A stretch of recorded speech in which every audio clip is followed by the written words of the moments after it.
People look at me now and assume I've always had an easy life. A nice suit. A clean haircut. A quiet car that costs more than it should. They see success and they imagine it came with certainty. But at my age, I've learned something. Money can buy comfort. Money can buy privacy. Money can buy time on a calendar. But money cannot buy a person's true character. And it certainly cannot buy kindness. That lesson is the reason I did something I never thought I'd do. Something that, if I told my younger self, he would have laughed in my face. I dressed like a homeless man, and I walked into my son's bank. Not to make a scene. Not to humiliate anyone. I went because I needed to know who was about to become family. My son, Michael, is a good man. Steady. Hardworking. The kind of person who checks on his neighbors when the power goes out. When he told me he wanted to marry Claire, I believed him. I did. But belief and certainty are two different things. And I'm old enough to admit that I've been wrong before. Claire worked at a local bank in a small town. A place where everyone still says hello in the grocery store. A place where people hold the door open, even when they're in a hurry. Michael told me she was kind. He told me she was patient. He told me she was the type of woman who could turn a bad day into a calmer one. I wanted to trust that. I really did. But here is the truth. I've met plenty of people who are kind when it benefits them. I've met people who smile in the right rooms, and forget your name the moment you stop being useful. I didn't want that for my son. And I didn't want that for the grandchildren I hope to meet someday. So I decided to meet Claire in the only way I believed would show me the truth. Without status. Without introductions. Without the glow of my name. Just a human being, standing in front of her, needing something. Before I tell you what happened in that bank, I want to ask you something. What would you do if someone walked in needing help, and nobody else wanted to deal with them? Leave your answer in the comments. I read every one. Because what Claire did next, it made me think about that question for days. The morning I went, I woke up earlier than usual. My home was quiet. The kind of quiet you only notice when you've lived long enough to lose people. I made coffee, and I stood by the window, watching frost cling to the edges of the glass. I could see my reflection faintly. Silver at my temples. Lines at the corners of my eyes. I didn't look like a man who should be playing games. That's why I promised myself this would not be a game. It would be one moment. One honest moment. And whatever I saw, I would accept it. I opened an old storage trunk in my closet. Inside were clothes I hadn't worn in decades. A heavy coat with a broken zipper. A knit cap. Work boots with scuffed toes. A pair of gloves that didn't match.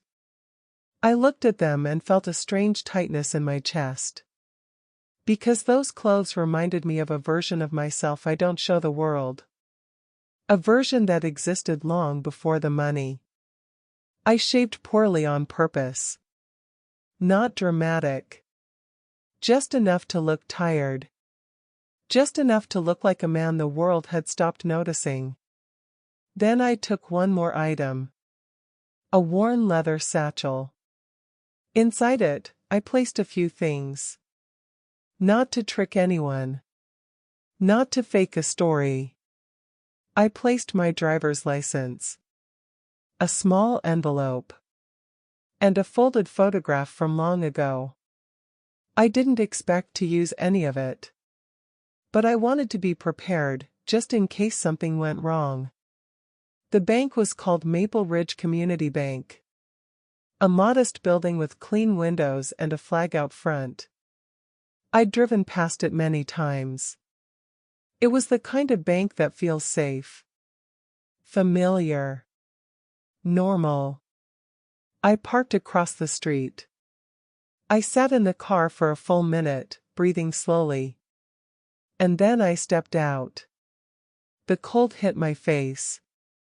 My boots made a different sound on the pavement than my usual dress shoes. A heavier, duller thud. I walked toward the front doors. A woman exiting the bank glanced at me and immediately looked away. A man in a business coat tightened his grip on his briefcase as he passed. Small reactions.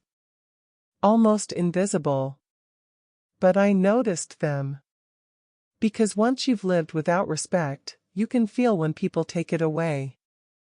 I opened the glass door and stepped inside. The air was warm. The lights were bright. A small line of customers stood near the rope divider. I kept my head down, not to appear threatening, but to appear cautious. Like a man who has learned to make himself small. Behind the counter, I saw 3 employees. One was an older teller with tight lips. One was a younger guy who looked distracted. And then I saw her. Claire. I knew it was her because I'd seen photos. But photos don't show you presence. They don't show you the way a person moves through a room.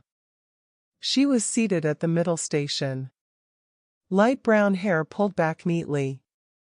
A simple sweater. A calm expression. Not fake cheerful. Not stiff.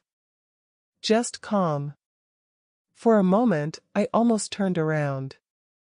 I thought, this is ridiculous. I should just meet her like a normal father. Then I heard a sharp voice from behind the counter. "Sir," the older teller said, loud enough that several customers glanced over. "Can I help you?" It wasn't a question. It was a warning. I felt my stomach tighten. I stepped forward, slowly, and I said, "Yes, ma'am. I'm hoping to cash a check." The older teller's eyes flicked over me. My coat.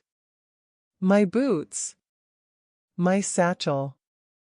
Her expression tightened. "We don't cash checks for non-customers," she said. I nodded. "I understand. I'd like to open an account." That sentence should have been the end of it. A bank opens accounts. But the teller's gaze shifted to the manager's office, as if asking permission just to treat me like a person. And then, Claire stood up. She moved with a quiet confidence. Not loud. Not dramatic. She walked to the counter and said, "I can help him." The older teller's eyebrows rose. "Claire, we're busy." Claire didn't argue. She simply smiled, the kind of smile that says, "I heard you, but I'm still going to do what's right." She looked at me. Up close, I could see a softness in her eyes. Not pity. Just attention. "Hi," she said gently. "Let's get you taken care of. Would you like to sit while I get the paperwork started?" I almost forgot to answer. Because it had been a long time since someone spoke to me like that without needing something from me. "Yes," I said. "Thank you." She pointed toward a chair near the wall. "Please," she said. "And if you're cold, we have coffee in the lobby." I sat. And that should have been a normal moment. But then I noticed something.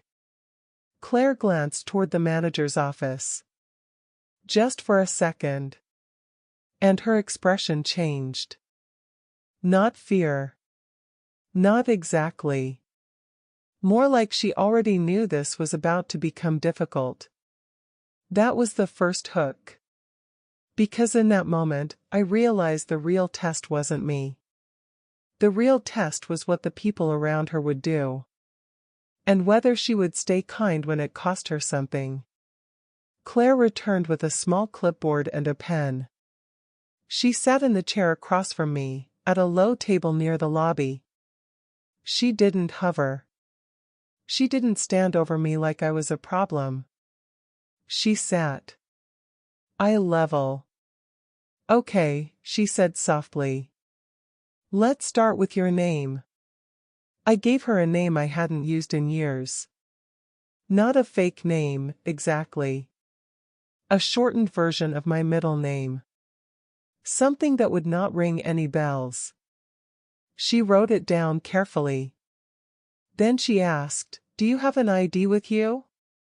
I nodded and pulled my wallet from my coat. Her gaze didn't flick away. She didn't recoil. She didn't look annoyed. She simply waited. I handed her my driver's license. She studied it, then handed it back. "Thank you," she said. "Now, about the check." I slid it from my satchel. It was a small amount. Nothing dramatic.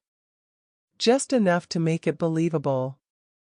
Claire glanced at it and nodded. "That should be fine," she said. "We'll open a basic account, and once it's active, we can deposit this." Her voice stayed calm. Professional. Kind. And for a few seconds, it almost felt like the world was still decent. Then, the manager walked out. He was in his 40s, maybe. Sharp tie. Polished shoes. The kind of man who thinks control is the same thing as leadership. He looked at Claire. Then he looked at me. His eyes narrowed, not in anger, but in judgment. "Claire," he said. "Step into my office." Claire's shoulders tightened slightly. But she stood. She offered me a small, apologetic smile. "I'll be right back," she said. "Just a moment." She walked into the office. The door did not fully close. I could hear his voice. Low at first, then sharper. "We can't do this," he said. "We have policies. We can't have people like that in the lobby." People like that. I sat very still. Claire's voice stayed steady. "He's trying to open an account," she said. "That's what we do. We help people." The manager hissed, "We're not a shelter. If he causes a scene, it's on you." Claire replied, quietly but firmly. "He hasn't caused a scene. He's just sitting." There was a pause.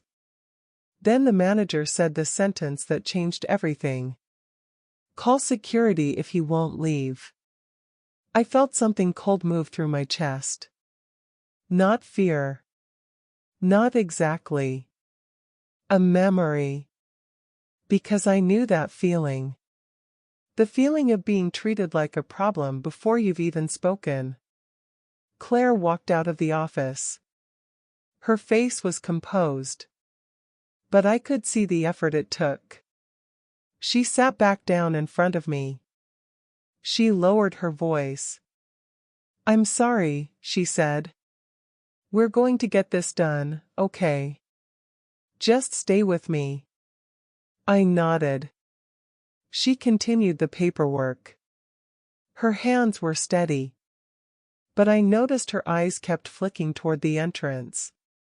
That's when I saw the security guard. A large man in a dark uniform. He stepped inside, scanning the room. The manager pointed subtly toward me. The security guard walked over. "Sir," he said, not unkind, but not warm either. "You need to leave." Claire immediately stood. "He's opening an account," she said. "I'm with him. He hasn't done anything wrong." The guard hesitated. He looked at Claire, then at the manager. The manager's voice cut through the lobby. Right now, he said. We can't have him here. People were watching now. Customers. Tellers. A woman in line clutched her purse tighter. Claire's cheeks flushed. But she did not back up. She turned to the guard. He's a customer, she said. We're literally in the middle of his application. The guard's jaw tightened. Ma'am, I'm just doing my job. Claire nodded. I understand. Please, give me 2 minutes. That's all I'm asking. The guard looked uncertain. And that's when the manager made the second mistake. He raised his voice. Claire. You're done. Step away from him. Claire's eyes flashed. Not anger. Resolve. She took a slow breath. Then she did something I will never forget. She turned slightly so her body was between me and the guard. Not in a dramatic way. In a quiet way. A protective way. She said, if you want him to leave, you can ask me to stop helping him. But you're going to do it in front of everyone. And you're going to explain why. The lobby went very still. The manager's face turned red. For a moment, I thought he might actually say it. Instead, he did something worse. He stepped forward and said, because he's not who we serve. That's why. Claire stared at him. Her voice dropped. He is exactly who we serve, she said. Or we're not serving anyone. My throat tightened. Not because I was touched. Because I was ashamed. Because I had built my fortune in a world where men like that manager get rewarded. Men who confuse image for excellence. The guard shifted his weight. He looked uncomfortable now. Claire turned to me. Her voice softened again. Sir, she said. Would you like to finish this in my station? It'll be quieter. And I'm sorry for this. I nodded. We moved to her teller station. The manager glared. But he didn't stop her. Not yet. Claire typed quickly. She asked gentle questions. She spoke like we were normal. Then she leaned closer and whispered, Are you okay? No one had asked me that in the lobby. Not once. I swallowed. Yes, I said. I'm okay. And then she offered me a small cup of coffee. It's not much, she said. But it's warm. My chest tightened so hard it almost hurt. That was the second hook. Because coffee is not about coffee. Coffee is a message. It says, I see you. It says, you're still human to me. But as Claire handed it over, the manager picked up the phone. I saw him through the corner of my eye. He was calling someone. And I knew, in my bones, this was about to get worse. 5 minutes later, 2 police officers walked in. Not rushing. Not panicked. But present enough to make the whole bank feel like a courtroom. The manager pointed. The officers walked toward us. Claire's face went pale. One officer spoke, polite but firm. Sir, he said. We've been asked to escort you out. Claire stood so fast her chair scraped the floor. He's opening an account, she said again. He's done nothing wrong. The officer looked at her kindly. Ma'am, he said. I understand. But the bank has a right to refuse service. Claire's hand shook slightly. Then she did something that made the officer pause. She looked at him and said, "If your father walked in here, dressed like this, would you want someone to treat him like a threat?" The officer's expression shifted. And that was the third hook. Because in that moment, the room stopped being about rules. It became about conscience. The officer glanced at his partner. Then he looked at the manager. "Is he causing a disturbance?" the officer asked. The manager hesitated. Claire spoke before he could. "No," she said. "He's been polite. He's been calm. He's been patient." The officer nodded slowly. Then he looked at me and asked, gently, "Sir, can you stand?" I stood. My knees were stiff, not from age, but from the weight of the moment. The officer said, "We're going to step outside for a minute. Just to talk." Claire's eyes filled with frustration. Not at me. At the unfairness. She whispered, "I'm sorry."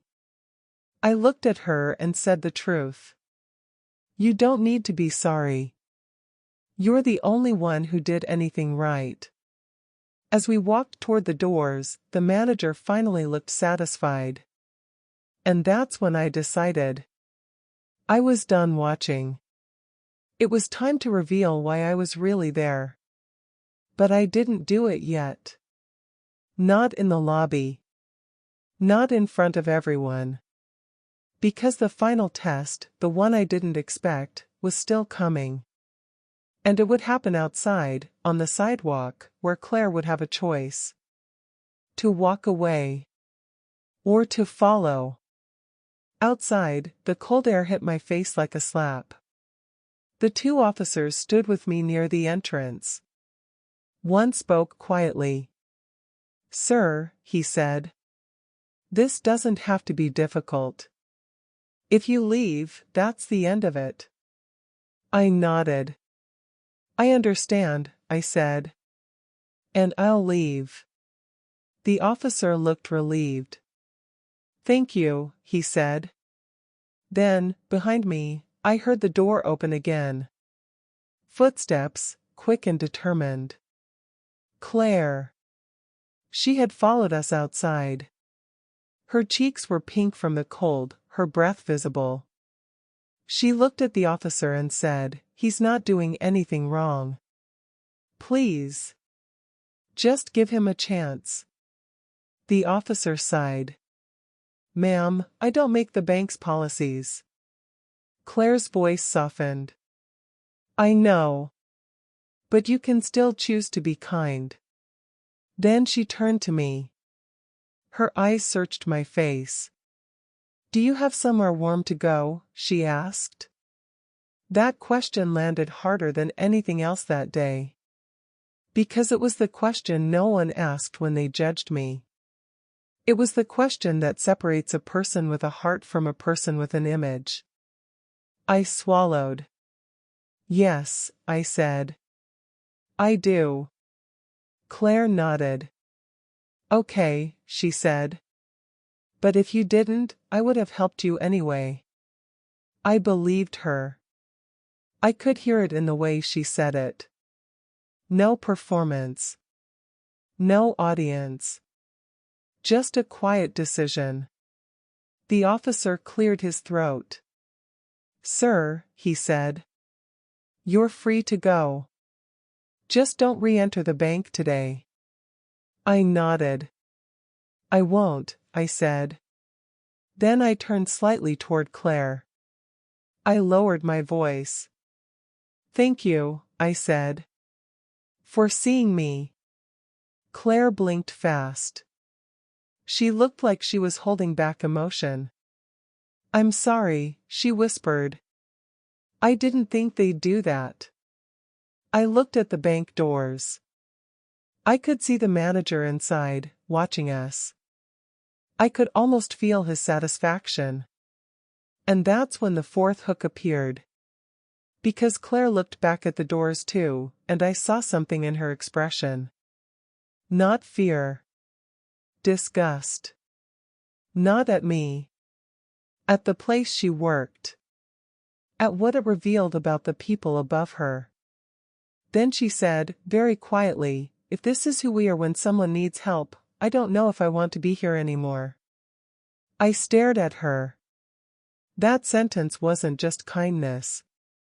It was courage. And courage, in the real world, costs money. It costs stability. It costs comfort. I took a slow breath. I opened my satchel and pulled out a small envelope. I held it out to her. Claire frowned. What is that? She asked. A letter, I said. For you. Not for the bank. Claire hesitated. Then she took it gently, like it mattered. I can't accept anything, she said quickly. If this is money, I can't. I shook my head. It's not money, I said. It's a story. And a question. Claire looked confused, but she nodded. The officers left, satisfied that the situation was over. Claire remained on the sidewalk with me, alone now. The world went quieter. Cars passed. A bird called from somewhere in the trees. And then she asked, "Are you okay?" Again. I nodded. I'm okay, I said. Better than okay. Claire looked down at the envelope. Should I open it? She asked. Not here, I said. Not yet. Open it tonight, when you're home. When it's quiet. She held the envelope closer. Then she surprised me with her next words. I'm engaged, she said softly. And I'm nervous. I tilted my head. Why nervous? I asked. Claire swallowed. Because his family matters, she said. And I want them to like me. I want to do right by him. My heart tightened. Because I realized she did not know who I was. Not even a little. And she still cared about doing right. That was the fifth hook. Because now, the story wasn't just about how she treated a stranger. It was about what she would do when she learned the truth. I kept my voice gentle. You love him? I asked. Yes, she said immediately. Yes, I do. And he loves you, I said. I can tell. Claire looked away. Then she said something that made me almost lose my composure. I don't care about money, she said. I grew up without much.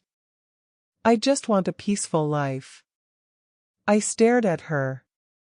Because those were the exact words my late wife once said to me, long before we had anything.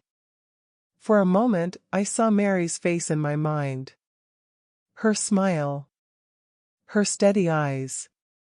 And I wondered, what would she think of me today? I think she would have been proud of Claire. I nodded slowly. Then you're already richer than most people, I said. Claire gave a small, uncertain laugh. That's a nice thing to say, she replied. I took a step back. I should go, I said. And Claire. Thank you for the coffee. Her face softened. You're welcome, she said. Are you sure you're okay? I nodded. Then I turned and walked away from the bank. I did not look back. But I felt her eyes on me. When I reached my car across the street, I sat inside and exhaled. My hands were shaking. Not from cold. From the weight of what I had just seen. Claire had passed the test. If you want to call it that. But what I saw next was something I did not expect. My phone rang. Michael. My son. I answered and said, "Hey." His voice was tight. "Dad," he said. "Were you at Claire's bank today?"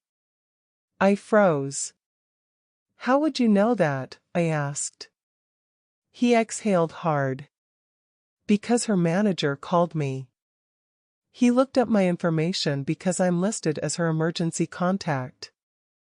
He said there was a homeless man causing trouble, and Claire got involved. And now he's implying she might lose her job." My stomach turned. Michael continued. "Dad, Claire came home upset. She didn't want to tell me details. But she said she tried to do the right thing." I swallowed. Michael's voice dropped. "Dad. Was that you?" There it was. The moment of truth. The moment where I could lose my son's trust if I said the wrong thing. I took a slow breath. "Yes," I said. "It was me." Silence. Then Michael said, "Why?" I closed my eyes. Because I knew I couldn't give him an answer that sounded like arrogance. So I told him the real reason. "I needed to know who she is when no one is watching," I said. "I needed to see how she treats people who can't give her anything." Michael's voice sharpened. "That's not fair," he said. "That's not respectful." I nodded, even though he couldn't see it. "You're right," I said. "It wasn't fair. And if she had failed, it would have been cruel." Michael's anger softened into something else. Concern. "Dad," he said. "Did she fail?" My throat tightened. "No," I said. "She didn't fail. She did the opposite." Michael exhaled. "Then why is she crying?" he asked. "Why does she think she might lose her job?" That was the sixth hook. Because now the story shifted. It was no longer about whether Claire was kind. It was about what it costs to be kind in a world that rewards cruelty. I opened my eyes. I looked at the bank across the street. Then I said, "Michael, I'm going to fix this. And I'm going to do it in a way that doesn't embarrass her." Michael's voice was cautious. "How?" he asked. I looked down at my satchel. Inside it, beneath the worn fabric, was the photograph I'd packed. A photo of me at 17. Thin. Cold. Standing beside a woman who once helped me when I had nothing. A bank teller, long ago, who chose kindness. And because she did, my entire life changed. I swallowed. "Because," I said quietly, "this isn't the first time a bank has decided whether a person deserves dignity. And Claire chose the right side." Michael was quiet for a long moment. Then he said, softer, "Dad, what are you going to do?" I stared at the bank doors. And I said the words that would change all of their lives. "I'm going back," I said. "But this time, I'm walking in as myself. And they're going to learn what's more important than money." I hung up. I started the car. And as I drove home, I realized something. The biggest twist wasn't that I was wealthy. The biggest twist was that I wasn't testing Claire anymore. I was about to test the bank. And the way I handled it would decide whether Claire felt proud or ashamed of the kindness she offered. That night, Claire opened the envelope. And what she read inside, it made her sit down. Because it wasn't a check. It wasn't a reward. It was the truth. And it ended with one sentence. "If you still choose kindness after today, you are the kind of family I have been praying for." That is where the real story begins.